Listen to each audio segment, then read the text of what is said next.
A gente está também tratando hoje aqui sobre o Supremo Tribunal Federal, viu, que vai dar sequência ao julgamento das ações que tratam da responsabilização das Big Techs, mas esse é um julgamento tão complicado, mas tão complicado, que nem os ministros conseguiram definir uma tese até o momento do que está acontecendo no Supremo Tribunal Federal. Edson Fachin e Alexandre de Moraes vão apresentar entendimento sobre esse tema hoje, na sessão que começa logo mais às 14h30 da tarde, mas a votação vai ser suspensa sem data para ser retomada. E aí qual a justificativa?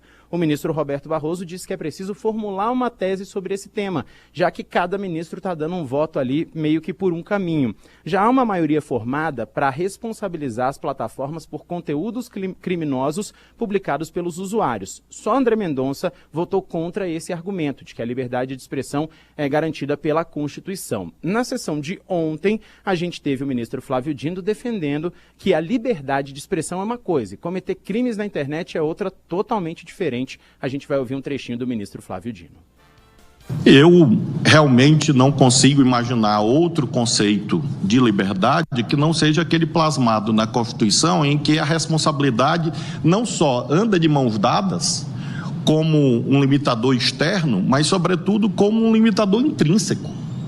Não existe liberdade sem responsabilidade em termos constitucionais. Eu só consigo imaginar que devemos, como tribunal, avançar na direção da liberdade com responsabilidade, a liberdade regulada, que é a única verdadeira liberdade. Eu nunca vi alguém pretender abrir uma companhia aérea sem regulação, em nome do direito de ir e vir. É tão disparatado quanto, na minha ótica. Alguém compra um avião, põe no aeroporto e diz: agora eu sou uma companhia aérea. Nunca ninguém disse que exigir regulação viola o direito de ir e vir. Bom, a decisão do Supremo, então, está querendo encerrar o debate sobre o alcance do Marco Civil da Internet. Foi aprovado lá em 2014 no Congresso Nacional e, desde então, as Big Techs estavam defendendo o quê? Só retirar postagens ofensivas ou criminosas depois de uma ação da Justiça. O conteúdo agora, no entanto, deve ser excluído a partir da notificação da vítima. Não há necessidade de se acionar a Justiça. Os ministros deram como exemplo postagens de terrorismo, incentivo à morte, racismo e também contra o Estado Democrático de Direito. Outro ponto importante que afeta o que é oferecido pelas plataformas é o algoritmo. E a gente teve o ministro Alexandre de Moraes falando sobre isso ontem. Nós não podemos nem falar em neutralidade. Na verdade, é uma atividade, quando interessa, direcionando os algoritmos como verdadeiros canhões. Hoje, os algoritmos são utilizados como armas para destruir inimigos, armas para eleger amigos, armas para vender produtos ou para destruir a reputação de produtos. Tanto que uma das questões que o mundo todo discute e pede é transparência na utilização de algoritmos. E as Big Techs tentam transformar esse pedido em outra coisa, dizendo que é o segredo industrial o algoritmo. Ninguém quer saber como eles fabricaram, qual a utilização, a metodologia dos algoritmos. Mas por que, quando consulta o nome de uma pessoa, as 50 primeiras notícias são negativas? E outra pessoa, 50 notícias positivas, sendo que várias vezes são as próprias Big Techs que produzem as notícias.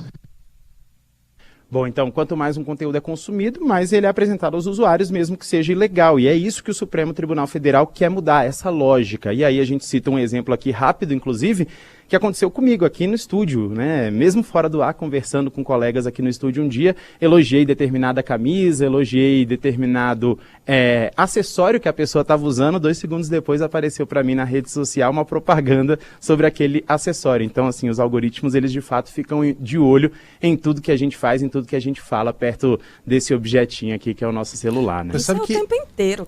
Eles não eles ouvem, sem dúvida eles ouvem, mas eles não precisam ouvir. Eles conseguem detectar suas vontades, seus desejos, antes mesmo que o seu consciente consiga. Você fica fazendo aquele movimento ali, de botar o dedinho pra cima no Instagram. Se de repente passa uma imagem ali de uma praia bonita no Nordeste e você demora 1 microlésimo de segundo a mais para passar o dedo para cima, o algoritmo já entende que você está interessado naquilo. Se num outro post a respeito de um prato em Caruaru Você vai lá e demora um pouquinho a mais, assiste 3 segundos do vídeo, pronto. Ele já sabe exatamente para onde você quer ir nas férias. Você não precisa, e ele sabe antes de você. Sabe? Você não sabe ainda que você quer ir. E te convence que você quer ir pra lá. Claro, né? Você não sabe que você quer ir pra Caruaru. Mas de repente você descobre, né? Eu morro de medo quando começa a aparecer coisinha de bebê na minha timeline, sabe? Quando começa... Vira e mexe aparece. Começa a aparecer, eu falo, eita. Aí aparece algum amigo que tá... Né? Algum casal de amigos que tem chega com um bebê novo aí na área. Sabe o que é o mais impressionante? Agora eu vou explodir a cabeça de vocês. Ai, meu Deus. Né? Em todos esses filmes de distopias em que as pessoas são hipervigiadas, 1984, câmeras na casa, câmeras no quarto, né? As câmeras conseguem vigiar o seu corpo, mas a mente escapa. Ninguém consegue vigiar o seu pensamento. Agora conseguem. E ninguém nunca imaginou, nem o escritor mais criativo e mais pessimista conseguiu imaginar que cada um de nós compraria esse aparelho que vigia a nossa mente, de bom grado, daria dinheiro, trocaria esse aparelho por um mais moderno de 2 em 2 anos, cantaria, dançaria em frente a ele, tiraria a roupa em frente a ele, né? De bom grado, sem que ninguém o obrigasse. É o sonho de todo autoritário. Você tem acesso à mente das pessoas antes mesmo que elas tenham. Isso é muito Black Mirror. Mas é. Não, e as pessoas todas viciadas, Acho que eu posso ir embora pra casa depois elas dessa, não conseguem... Acho que eu já dei minha contribuição Mas deixa esse seu aparelhinho aí. Até parece, né? Aí ele não vai mesmo. Valeu,